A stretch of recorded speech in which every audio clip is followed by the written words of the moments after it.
शलोम, शलोम, शलोम। प्रभु यीशु मसीह नासरी के नाम में आज के समय में जो परीक्षाएं हैं या सामना कर रहे हैं या संघर्ष कर रहे हैं, उसके कारण क्या हैं, ये क्यों हैं और किन पर है।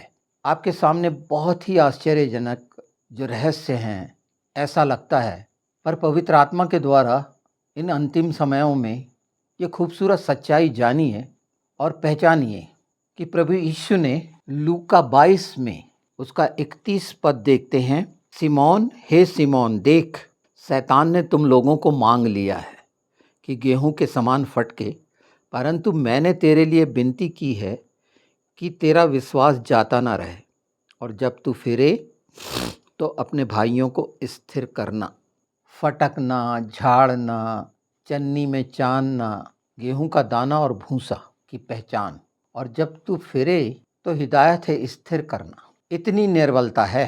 अब इस रहस्य में इस बात के जो ये और कहाँ कही गई है कि ये पहचान हो, और शैतान ने मांगा है। बाइबल में अय्यूब में जाएंगे, पहले ही अध्याय में, तो शैतान ने अय्यूब को मांगा और उसकी परीक्षा हुई।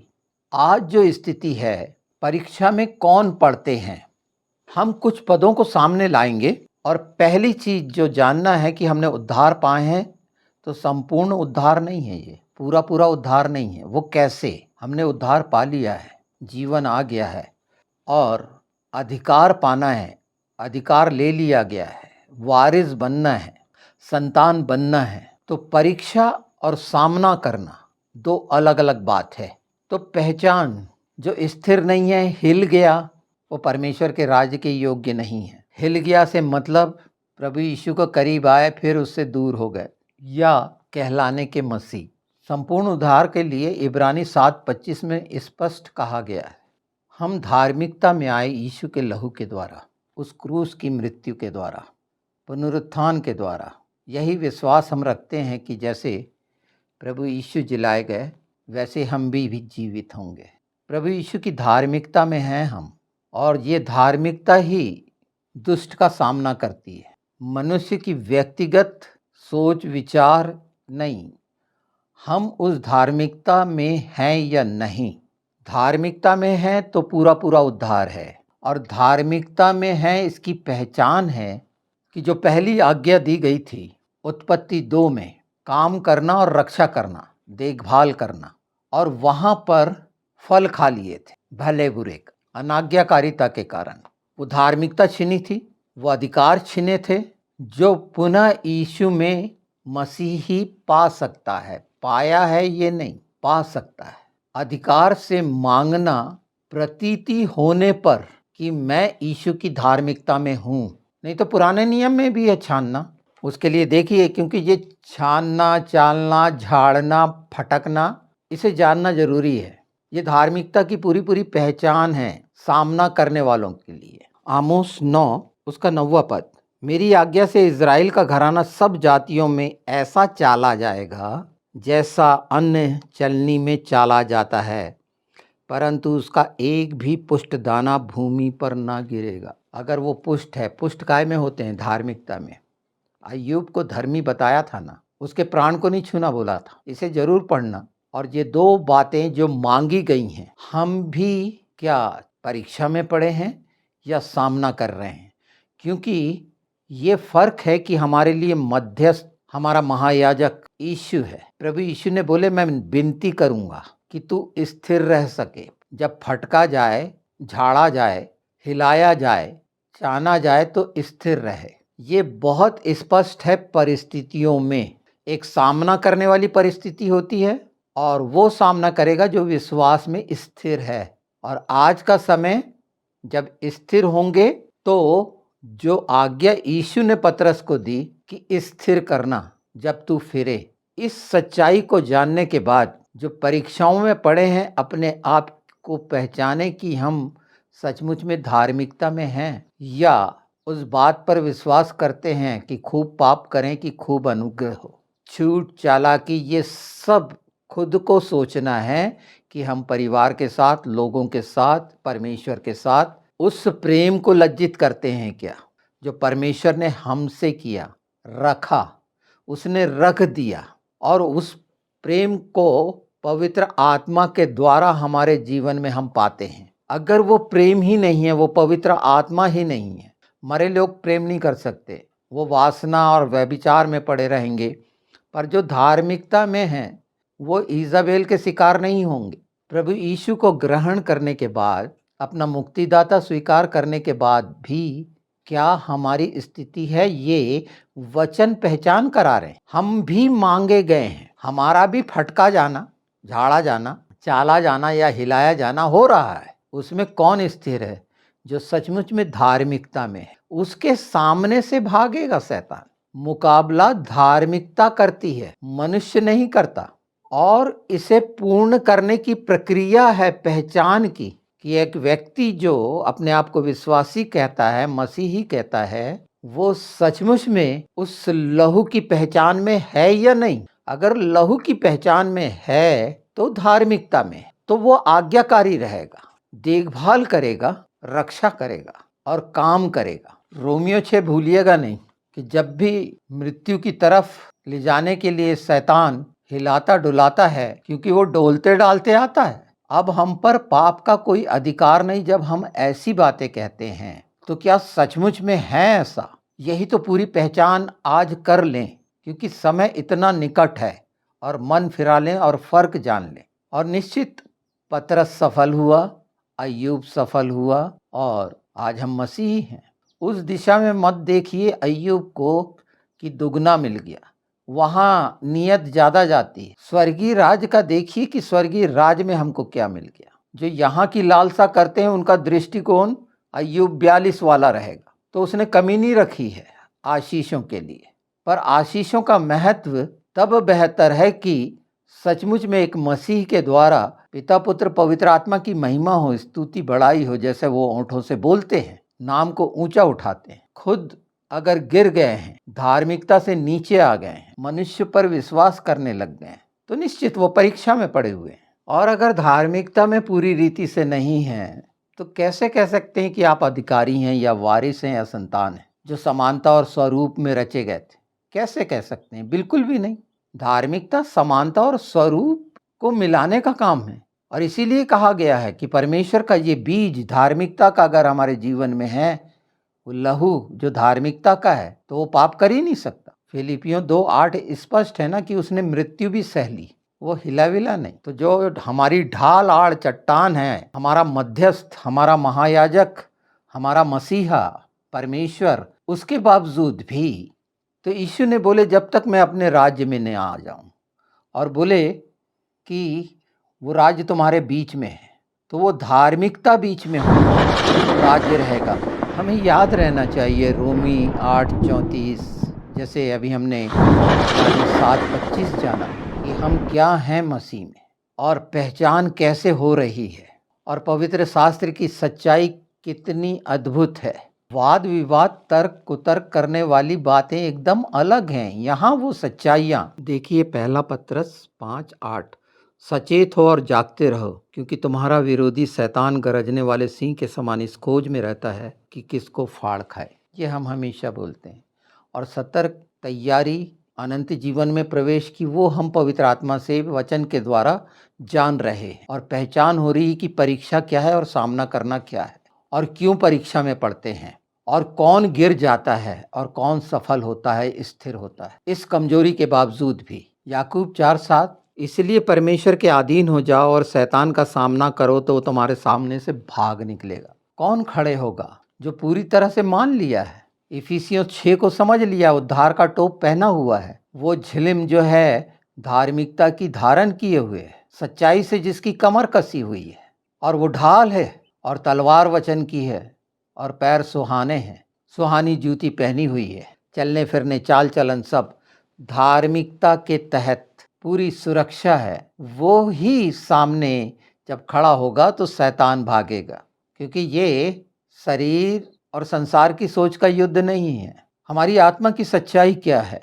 प्रकाशित वाक्य कितना स्पष्ट है, 12:11, वो मेमने के लहू के द्वारा जो धार्मिकता हमने पाई, उस गवाही के कारण, हमारे जीवन की गवाही के वचन के कारण जियावंत, मतलब जीवित गवाही धार्मिकता की, कि जो यीशु के साथ साथ हैं, उसकी धार्मिकता में है, उसके पीछे चलते हैं, और जो संसार में मसीह कहलाते हैं और संसार के सरदार ने अंधा बना रखा है, जो दूसरा कुरिन्थी 4:4 में कहा गया है, उनका कोई ठौर ठिकाना नहीं।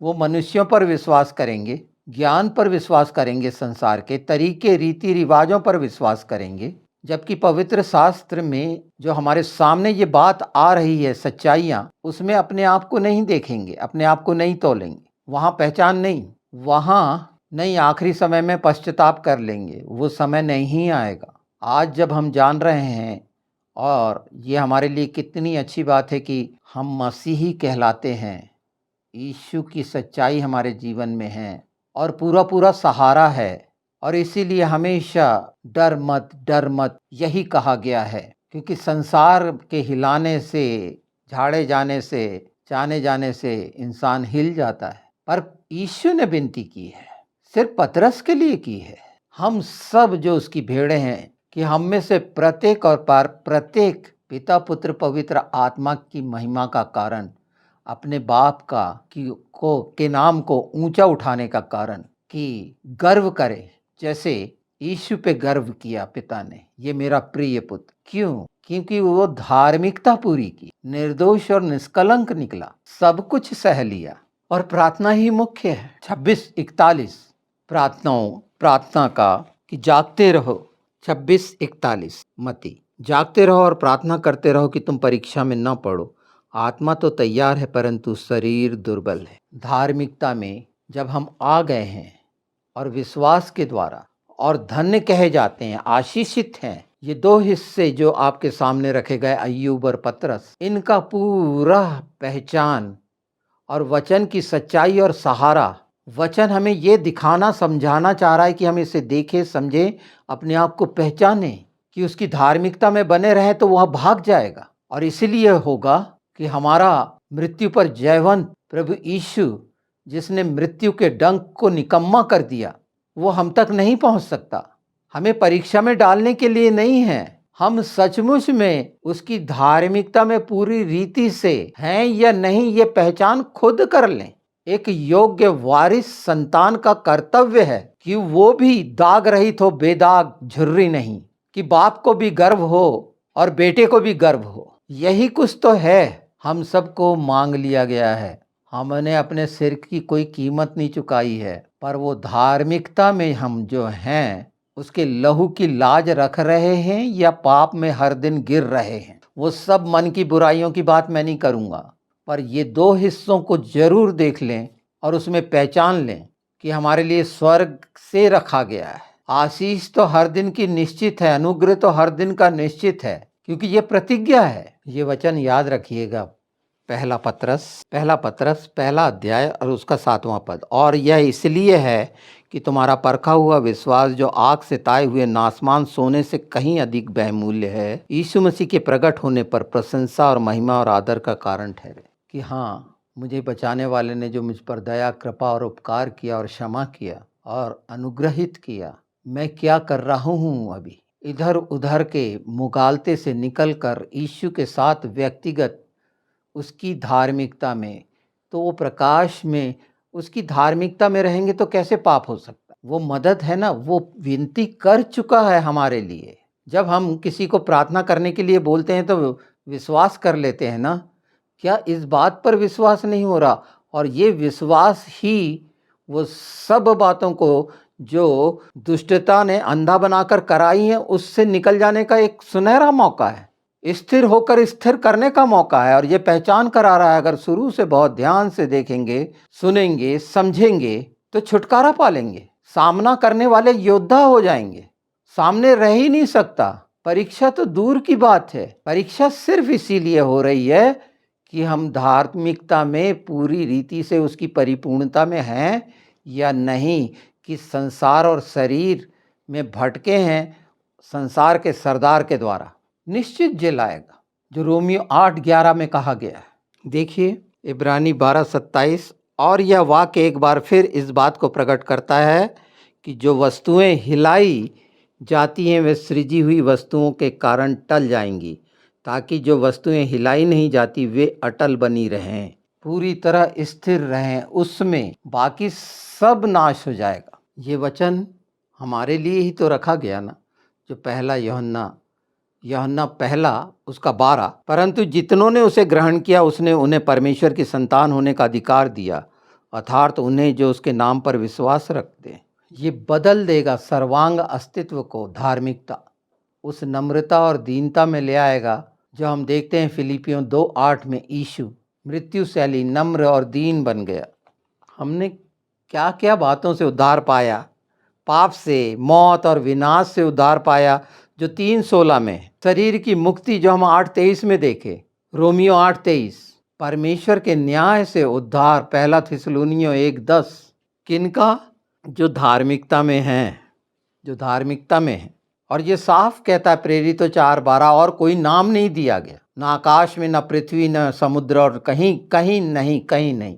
जो नाम हमने पाया, हम यीशु के नाम में हैं, उसके द्वारा हम पहचाने जाने जाते हैं। हमारी पहचान है यीशु। यीशुआ बोलते हैं ना, यहोवा उद्धार है। पहले से भजन संहिता 28:20 में परमेश्वर उद्धार का करता है। हमारा परमेश्वर उद्धार का परमेश्वर है। जब अंधेरे से वो तमाम प्लेग से बचा के ला रहा था इजराइलियों को और लाल समुद्र पर, तो 14:10 देखिए ना, 14:13, डरो मत, ठहरो और उस उद्धार को देखो जो यहोवा आज तुम्हारे लिए करेगा। और हमारे लिए हो गया साल्वेशन, उद्धार।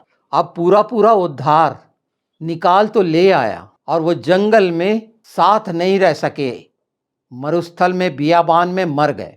यहाँ हमारा बिचौलिया, हमारा परमेश्वर, हमारा यीशु, हमारा मसीहा यही चितारा है। ये संसार, जो संसार का हाकिम है, उसके गुलाम क्यों बनते हो? वो हमारी आत्मा को नहीं छीन सकता। वो कितनी खूबसूरत समय होगा जो यशायाह 25:9 कहता है कि उस दिन कहा जाएगा, देखो यह हमारा परमेश्वर है, हम उसकी बाट जोते रहे और उसने हमें उद्धार दिया। तो धार्मिकता को अगर हम जान रहे हैं तो उद्धार को भी पहचाने, निर्दोष हम पाए जाने चाहिए, तो हम सामना कर सकेंगे। और वह है धार्मिकता। जैसा पहला थिस्सलुनीयों अगर हम देखते हैं 5:23, और शांति का परमेश्वर आप ही तुम्हें सर्वथा पवित्र करे और तुम्हारी आत्मा और प्राण और शरीर हमारे प्रभु यीशु मसीह के आने तक निर्दोष ठहराए जाएं। यशायाह सुनते चलें, यशायाह 28।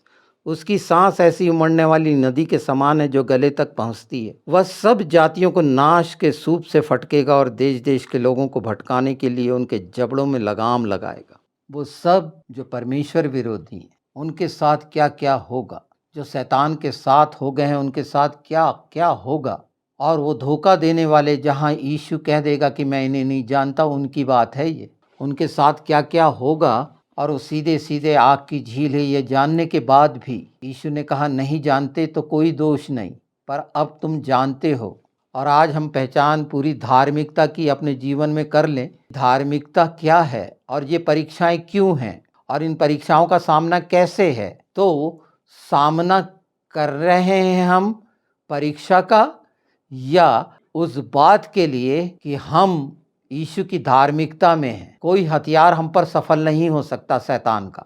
जब वो समय आएगा वो बहुत भयानक होगा। इसीलिए आज सतर्क हो जाएं। सब चीज़ें बताई जा रही हैं पवित्र आत्मा के द्वारा। तो 3 में जो कहा गया है 3:12, उसका सूप उसके हाथ में है और वो अपना खलियान अच्छी रीति से साफ करेगा और अपने गेहूं को तो खत्तों में इकट्ठा करेगा, परंतु भूसी को उस आग में जलाएगा जो बुझने की नहीं। जो धार्मिकता में पाए जाएंगे वो ही ठोस बीज होंगे। वो बार बार क्षमा करना, मांगना, बार बार पश्चाताप करना, धोखा देना। वो जरा सोच लें, वहाँ कोई चालाकी या धूर्तपन जो सांप का स्वभाव है नहीं चलना है, फिर दांत पीसना रह जाएगा। दुष्ट लोग तो निश्चित भूसी के समान उड़ाए जाएंगे ही, जो भजन संहिता में कहा गया है पहले ही अध्याय का 4वां पद। और पहले ही अध्याय के 3 बातें मुख्य है, किन के साथ नहीं बैठना, किन के साथ खड़े नहीं होना और किन के साथ नहीं चलना फिरना। तो ये नकली विश्वासी सतर्क हो जाएं, लाभ कमाने वाले सतर्क हो जाएं। तो ये क्यों का जवाब मिला। विश्वासी जो यीशु को मानते हैं क्यों सामना करना पड़ता है और परीक्षा जैसे स्थिति क्यों आ जाती है। विश्वास से सामना करने वाला विजयी है। और इसमें या ये कह सकते हैं कि धार्मिकता के प्रगटीकरण का एक सुनहरा मौका, जिसमें स्थिर रहे। क्या धार्मिकता में स्थिर रह गए तो स्थिर करने वाले बनेंगे, क्योंकि यीशु की धार्मिकता में वो पूरा स्वभाव, वो सामर्थ आत्मा की कार्य करेगी। और यही चेलों के साथ था। उनको बार बार ये नहीं मांगना पड़ रहा था कि हमको चंगा कर दे, ऐसा कर दे। पौलुस ने बोला था, 3 बार विनती की थी कि कांटा निकाल दे। धार्मिकता की पहचान हो रही थी। धार्मिकता को सिर्फ मान्यता मत समझ लीजिए, परमेश्वर के स्वरूप में, बल्कि परमेश्वर के स्वरूप में, जो परमेश्वर का स्वरूप है और अधिकार है, अधिकार में पुनः स्थापित ऐसा जीवन, अनंत जीवन, यह है धार्मिकता का जीवन। सब कुछ यहोवा का मान लेना, जो हमने पाया है, मिला है। हमारी कोई भी, किसी भी तरह की कोई भूमिका नहीं थी। हमने तो प्रेम भी नहीं किया था, उसके पहले प्रेम किया। इसलिए अय्यूब क्या बोलता है, देखिए ना 1:21 में, एक यहोवा ने दिया और यहोवा ने ले लिया, यहोवा का नाम धन्य है, उसी का है सब, हम उसके हैं। तो क्या लेना देना, ये लेना देना एक शब्द हो सकता है। हमेशा जो यीशु हमारे जीवन में, उसकी धार्मिकता में है, वहाँ लेन देन कहाँ है? सब चीज़ों की संतुष्टि है, आनंद और शांति है, और बहुत ही एक विजय। ये युद्ध में सामने की बात हो रही है। परीक्षा में तो वो पढ़ रहे हैं जो गड्ढे में गिरे हुए हैं, जिन्हें निकलना है, धार्मिकता से गिर गए हैं, धोखा दे के या धोखा खा के या बहक गए हैं। ये सब के लिए है। ये अपनी प्रार्थनाओं में इन बातों को, कि खुद भी स्थिर हो कि स्थिर करने वाले। यहाँ ये नहीं लगेगा कि आपने कितना पढ़ा लिखा है, कितनी बाइबल जानते, कितनी प्रार्थना, नहीं नहीं नहीं। यहाँ धार्मिकता मुख्य है, जो विश्वास के द्वारा है, जो था, है और आने वाला है। तो इन सच्चाइयों के साथ जब सामना करेंगे तो शैतान भागेगा, आएगा ही नहीं। सामना करना ही पड़ेगा, बच नहीं सकते। धार्मिकता की पहचान होनी है। परीक्षा में गिरना पड़ना एक अलग बात है पाप करके, पर सामना करना एकदम अलग बात है। जो अपने आप में पूरी रीति से मान लिया है कि नहीं, अब मैं किसी के बहकावे में नहीं आऊँगा, ये संसार मनुष्य की मान के मैं लज्जित नहीं होऊंगा, यीशु की ही सुनूंगा, पवित्र आत्मा की ही सुनूंगा प्रार्थनाओं में, और वो बात करेगा। जैसे आज हम जान रहे हैं, इस दो, ये साधारण भेद लग रहे हैं आपको, आपके सामने आ गया अय्यूब का मांग लेना। मांग लेना शब्द कितना महत्वपूर्ण है। परमेश्वर ने मांगा, परमेश्वर से मांगा शैतान ने, यीशु से मांगा शैतान ने। ये साधारण है, और ये सिर्फ 2 बार हुआ, और वो सारा का सारी दृश्य आपके सामने है कि आप क्या हैं वहां पर। तो शैतान का सामना तो अनिवार्य है। अगर चाहते हैं कि झलकाई हुई तलवार हो, शान सली चढ़ी हुई तलवार हो, तो योद्धा को तो ये काम ही है। वचन की इस खूबसूरती को अच्छे से पहचान लें, और निश्चित जब इन समयों में ये सारी चीज़ें खोली जा रही हैं, ये अद्भुत रहस्य, तो वो सिर्फ है परमेश्वर का प्रेम कि हाँ, बहुत बीत चुका, हो गया। अब सच्चाई से कमर कस लें और तैयारी के जूते पहन लें। और देखिए, ये संसार में घटित होने वाली जितनी भी प्रताड़नाएं हैं, रुकावट हैं, सारी चीज़ें जो भी करेंगे, ये वहाँ पर ये हारेंगे, निराश होंगे। अगर हम इन सच्चाइयों के साथ आगे बढ़ते हैं परमेश्वर की महिमा के लिए, अगर किसी ग्रुप की महिमा, किसी व्यक्ति की महिमा, या बड़े विशेष अपनी महिमा कराने के लिए रैली या आयोजन करते हैं, वो एक अलग बात है, वो करते रहिए। वहाँ ये नहीं देखा जाएगा कि आपने कितनी रैलियाँ निकाली थी, कितनी चंगाई की थी। वहाँ देखा जाएगा कि सचमुच में आपने, आपकी धार्मिकता में वो सच्चाई बेदाग थी या नहीं। और ये वचन की सच्चाई से जाना जाएगा, क्योंकि जितने मसीह हैं सब पर परीक्षा आनी है, सब मांगे गए हैं, सबको सामना करना पड़ेगा। और जो जान जाएंगे, समझ जाएंगे, और जो सचमुच में यीशु में नई सृष्टि है, नया जीवन है जो कहते हैं, तो वो धार्मिकता का जीवन है, तो वो सामना करेगा। बाकी के लोग भूसी के जैसे हो जाएंगे, तो अभी भी वक्त है। अनुग्रह पाने के चक्कर में पाप पे पाप मत करो। खुद देखो, पहचानो कहाँ धोखा दे रहे हो, क्या कर रहे हो यीशु के नाम में, कैसे कैसे षड्यंत्र रच रहे हो, तो वो तुम्हारे परिवार पे और सब पर जो वचन की सच्चाई है वो आ पड़ेगी। यीशु को धोखा मत दो, अपने आप को पहचान लो कि यीशु के कहलाने में गर्व महसूस हो। ये निर्णय तो आपको करना है कि आप यीशु के साथ कैसे रहना चाहते हैं। पवित्र आत्मा आपके साथ है पूरा मददगार। यीशु के नाम में मदद मांगिए, इन एक-एक वचनों को पहचानिए और अगर ऐसी कोई स्थिति और लाचारी और कमज़ोरी है, वो दुर्बलता दूर करने के लिए ये वचन, विश्वास के वचन आपको धार्मिकता में मजबूत करेंगे। वो लहू हमेशा का जीवित लहू है जो हमने लिया है और वो जीवित रोटी है और उसके वादे सच हैं। शलोम।